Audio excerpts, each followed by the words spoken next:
श्रीराम.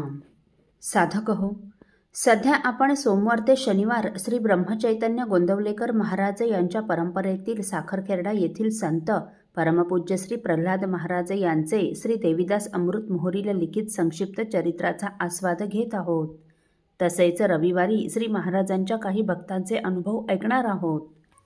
1972 साली एकवेळ श्री महाराज साखरखेर्ड्याहून अकोल्याला जात असताना खामगावला संध्याकाळ झाली. तेव्हा महाराज म्हणाले, अरे संध्येची वेळ झाली. तेव्हा सेवेकरी, गाडी कुणाच्या घरी घ्यायची का असे विचारता महाराज म्हणाले, नको.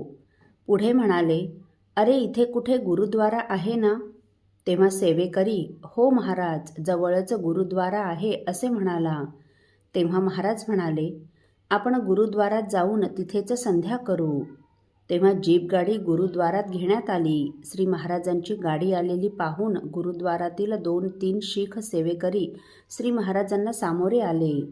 श्री महाराज गाडीतून उतरत असतानाच त्यांच्या पायावर मस्तक ठेवून त्यांनी महाराजांना नमस्कार केला व आपका गुरुद्वारा में बहुत स्वागत है म्हणून श्री महाराजांचा हात धरून त्यांना गुरुद्वारात नेऊ लागले. जवळच विहीर होती. तेव्हा महाराज म्हणाले, मी आधी विहिरीवर हातपाय धुवून घेतो.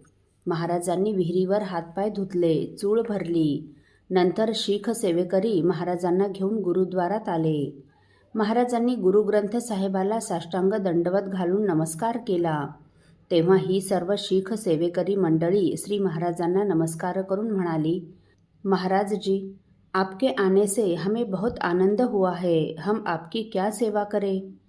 त्यावेळी श्री महाराज त्यांना म्हणाले, माझी सायंसंध्या राहिली आहे, तेव्हा मी सायंसंध्या करतो.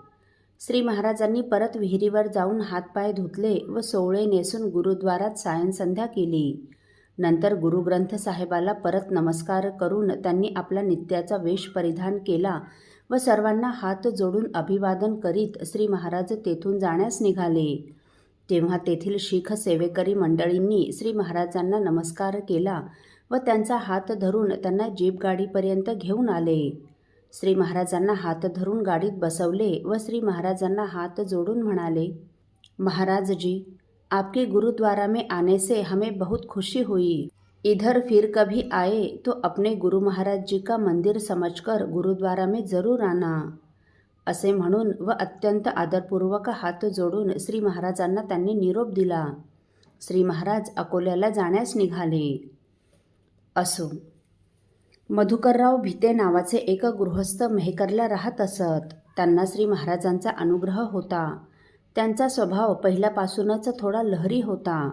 या स्वभाव वैचित्र्यामुळे लग्न झाल्यावर त्यांचे पत्नीशी फारसे पटले नाही.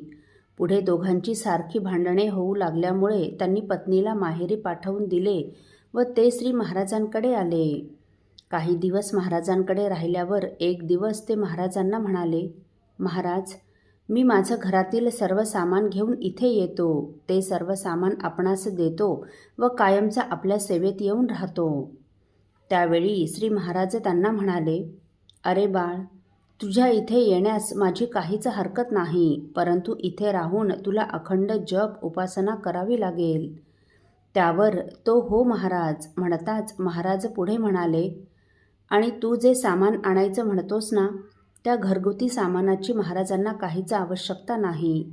तेव्हा एकतर ते सामान मेहकरला तुझ्याच घरी राहू दे किंवा तुझी इच्छा असल्यास एखाद्या नातेवाईकाला किंवा एखाद्या गरजवंताला देऊन टाक, परंतु ते सामान मात्र येथे मुळीच आणू नकोस बरं. परंतु श्री महाराजांचे ऐकतील तर ते मधुकरराव कसले. पुढे 4-6 दिवसांनी ते मेहकरला गेले व त्यांनी स्वतः ठरविल्याप्रमाणे ते त्यांचे घरगुती सामान घेऊन साखरखेर्ड्यास आले. त्यांनी सामान आणलेलं पाहून त्यांना जवळ बोलावून महाराज म्हणाले, अरे तुला सांगूनही तू ऐकलं नाहीस आणि हे सामान घेऊन येथे आलास. बरं, आता मी काय सांगतो ते नीट ऐक. तुला नामसाधना करण्यासाठी इथे राहायचं म्हणतोस ना, तेव्हा खरोखर जर नामजप करण्यासाठी इथे राहायचं असेल तर तू हे सामान मंदिरावरील खोलीत घेऊन जा व तिथेच राहत जा. रोज प्रातर्विधी, उपासना व भोजन प्रसादासाठीच खाली येत जा. इतर वेळी आपल्या खोलीत बसून अखंड नामसाधना करीत जा. त्याप्रमाणे तो मंदिरावरील खोलीत राहू लागला. श्री महाराज साखरखेर्ड्याला असले म्हणजे सुरुवातीला काही दिवस तो तसे करीत असे, परंतु महाराज परगावी गेले म्हणजे हा माडीवर सिगारेट पीत बसे. आता कमाई काहीच नाही व त्यात सिगारेटचं व्यसन. ते व्यसन पुरविण्यासाठी हा त्याच्याच घरगुती सामानातून एक एक वस्तू विके व त्या आलेल्या पैशात सिगारेट आणून पीत बसे. मंदिरात येणारे जाणारे लोक ते पाहत असत, परंतु श्री महाराजांना हे कसं सांगावं हे कुणालाच काही कळत नसे. त्यावेळी मंदिरात येणारे गोपीनाथ माई, मोरेश्वर देशपांडे व इतर काही मुलांनी तेथील वयस्कर मंडळींशी चर्चा करून ही गोष्ट श्री महाराजांच्या कानावर घालण्याचे ठरविले.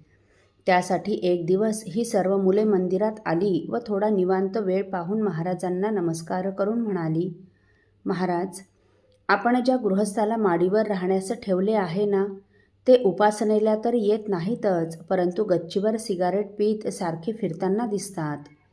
तेव्हा श्री महाराज त्या मुलांकडे पाहून म्हणाले, अरे, तुम्ही मंदिरात महाराजांच्या दर्शनासाठी येता ना, तेव्हा आपण श्री रामरायाचं महाराजांचं दर्शन घ्यावं.